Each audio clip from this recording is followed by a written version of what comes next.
পরিবেশ রক্ষা এবং সবুজায়নের বার্তা দিতে এক বিশেষ উদ্যোগ নেওয়া হলো সাব্রুমে। বৃহস্পতিবার সাব্রুম বিধানসভা কেন্দ্রের অন্তর্গত ১ নং হরিণা হাই স্কুল অর্থাৎ থাইবুং স্কুল প্রাঙ্গণে একটি বৃক্ষরোপণ অনুষ্ঠান অনুষ্ঠিত হয়। স্কুলের নবনির্মিত ৫০ আসন বিশিষ্ট তপশিলি জাতি ছাত্রী নিবাস প্রাঙ্গণে এই কর্মসূচির আয়োজন করা হয়েছে। উক্ত অনুষ্ঠানে প্রধান অতিথি হিসেবে উপস্থিত ছিলেন এলাকার প্রাক্তন বিধায়ক শঙ্কর রায়। এছাড়াও অনুষ্ঠানে সামিল হয়েছিলেন স্থানীয় জনপ্রতিনিধি, স্কুলের শিক্ষক শিক্ষিকা, ছাত্রী এবং তাদের অভিভাবকেরা। বৃক্ষরোপণ কর্মসূচিতে অংশ নিয়ে প্রাক্তন বিধায়ক শঙ্কর রায় পরিবেশের ভারসাম্য রক্ষায় গাছের ভূমিকার কথা তুলে ধরেন। তিনি ছাত্রীদের উদ্দেশ্যে বলেন, শুধুমাত্র গাছ লাগালেই হবে না, সেগুলিকে যত্নে বড় করে তোলার দায়িত্বও নিতে হবে। অনুষ্ঠানকে কেন্দ্র করে ছাত্রীদের মধ্যে ব্যাপক উৎসাহ উদ্দীপনা লক্ষ্য করা গেছে। বিদ্যালয় কর্তৃপক্ষ এবং স্থানীয় জনপ্রতিনিধিদের এই যৌথ উদ্যোগকে সাধুবাদ জানিয়েছেন অভিভাবকেরা। আগামী দিনেও পরিবেশ রক্ষায় এই ধরনের কর্মসূচি জারি থাকবে বলে আয়োজকদের তরফ থেকে জানানো হয়েছে। ব্যুরো রিপোর্ট, নিউজ তৎকাল 24। 8 জুন 2026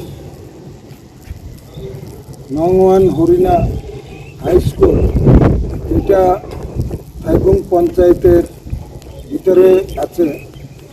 সেই নং 1 হরিণা হাই স্কুলের পিটিসিডেড এসসি গার্লস হোস্টেল 8 জুন 2026 শুরু হয়েছে।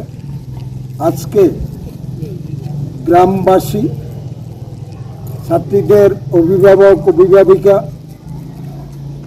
পঞ্চায়েতের জনপ্রতিনিধিগণ সবাই মিলে আজকে এই পিটিসিডেড এসসি গার্লস হোস্টেলে বৃক্ষরোপণ করেছেন। সবাই স্বতঃস্ফূর্তভাবে গ্রামবাসী, আপনারা দেখতে পাচ্ছেন, সবাই এসেছে এই বৃক্ষরোপণ করার জন্য। এবং এমন গাছ লাগানো হয়েছে, প্রত্যেকটা গাছে ফলের গাছ, যাতে করে ছাত্রীরা যারা হোস্টেলে থাকে তারা যাতে এই গাছের থেকে যে ফল হবে সেটা যাতে খেতে পারে, সেই দিশা নিয়ে আমরা প্রত্যেকটা ফলের গাছ লাগিয়েছি। আর এই চারাগুলি আনা হয়েছে বন দপ্তরের অধীন আমলিঘাটে যে নার্সারি আছে, এই ফরেস্টের নার্সারি থেকে চারাগুলি আনা হয়েছে। এইখানে জনগণের মধ্যে যেটা আমরা দেখেছি, উৎসাহ উদ্দীপনা দেখেছি, এতে করে বোঝা যায় আজকের দিনে যতগুলি গাছ লাগানো হয়েছে 100% গাছ বাঁচবে। এবং এই গাছ বাঁচার জন্য যা যা করার তা এই গ্রামবাসীরা, জনপ্রতিনিধিগণ, বিশেষ করে হোস্টেলের ছাত্রীরা সবাই উৎসাহী হয়ে এই গাছকে রক্ষা করবে।